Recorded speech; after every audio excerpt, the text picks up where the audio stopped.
Hi, welcome to part 2. I wasn't planning to do a part 2, but I got this far in the first video and I took the blades apart, which was bearing off the side here, and then a washer and a circlip.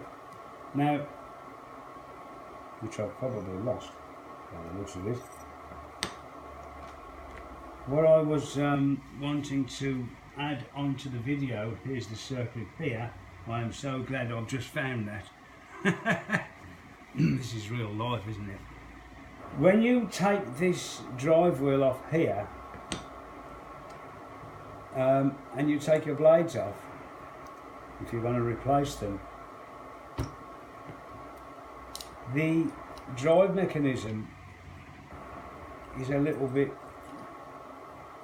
odd to get used to, because if those two wheels slip round like that, you'll think that's one piece,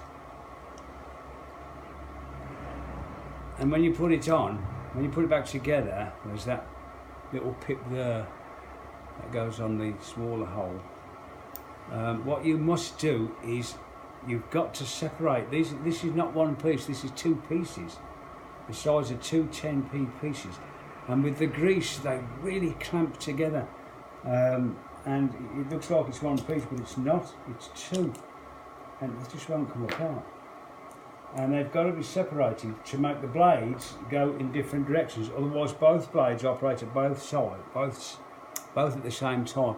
So I've separated the two pieces there.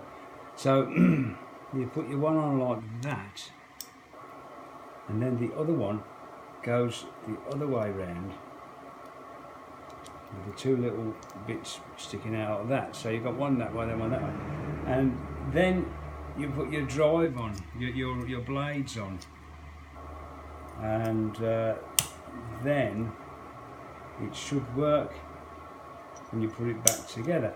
Now, to get this circlip on, the groove is hidden because there's a spring clip here at the back, so you have to put pressure on